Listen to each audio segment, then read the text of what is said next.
Film distribution logos came a long way since its very first one in the late 1800s.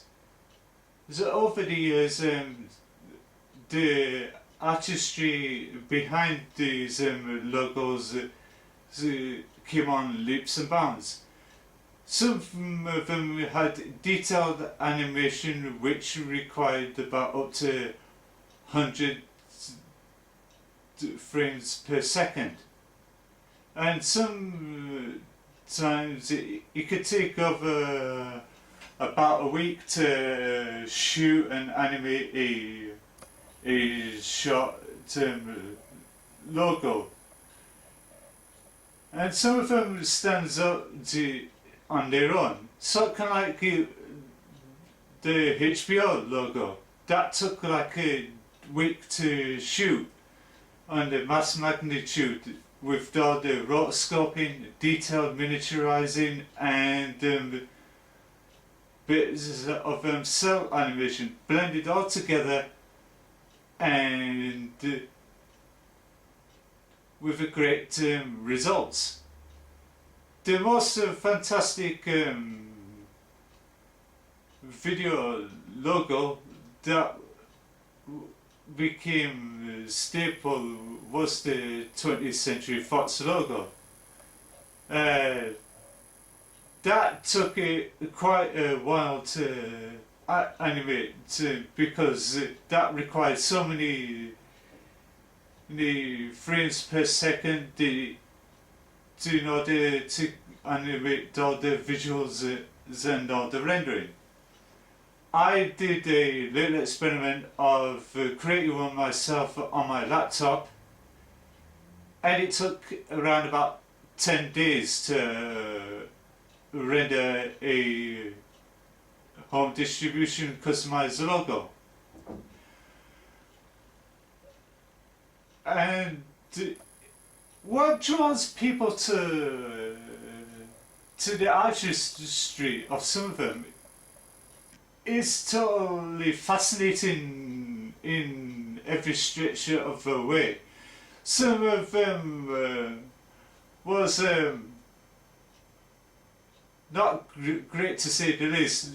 What some of them used to do is they used to show a still frame.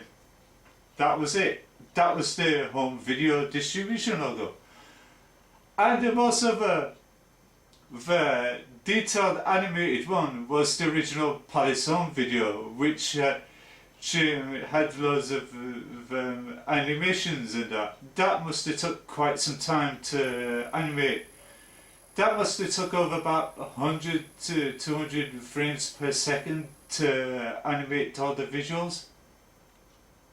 And to come up with the synthesize score. The other fantastic one to the closure was the Canon Films video logo. That took ages to do. Then again, that must have took around about 100 or so frames per second to animate, like the Channel 5 home distribution logo. Not to be confused by the British Broadcasting Network. And yeah, it's been a fascinating voyage into why people like them and why people think that some of them may have given them the shock factor, and that like the Zombastic one, which features a screaming skull after when it's been ejected by something, by a actor's hand going like that, and it screams.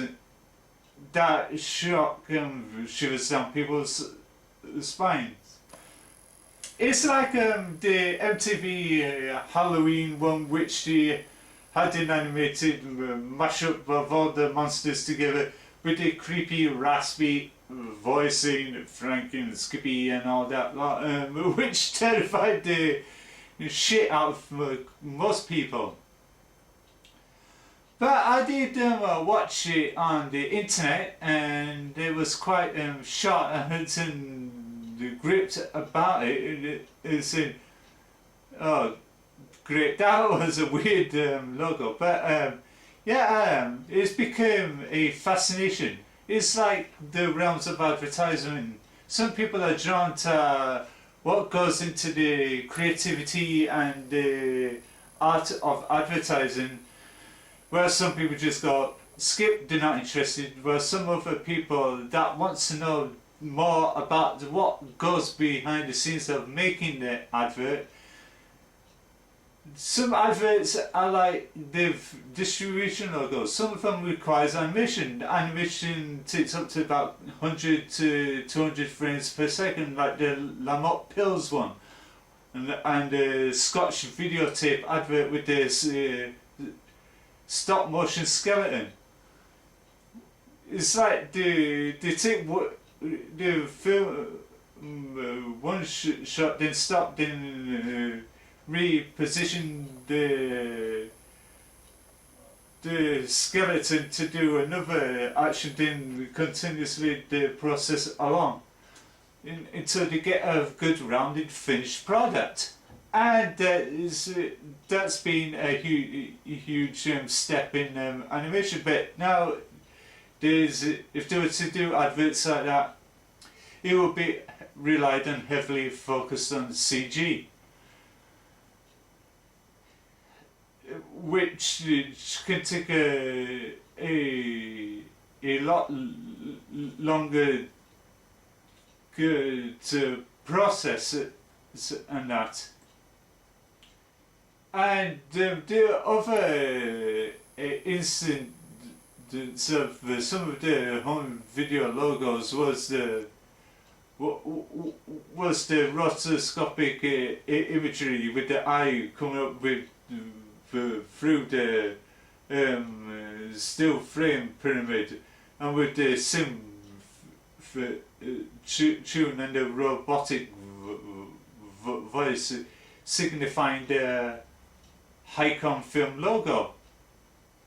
And that was the step in animation, and that it became outstanding in its time. To say the tune might resonate into people's brain, make him go completely bonkers, but what the hell, that some people, like, would you like to walk down the street and hear the Hycom tune in your head all day? I surely hell not. Well, that's gone off the off topic. Yeah, this was the gripping and fascinating world into what goes into making a great distribution video logo. Some of them can be quite simplistic. Anybody could do it with Photoshop or Paint or that. You could take your creative flow to the next step, and that they might take some time to get all the compositions and animations and that. There's a site. There's a software called Blender. Blender you can use to create your own home distribution video logos. If you want to quicken the process, I suggest that you do it on a PC, not on a laptop, because some laptops, some memories aren't great. It requires you to keep it on a lot longer, and it can harm your battery and mess up your laptop. But if you want to do your own home video logos through Blender, I suggest that you use a high processed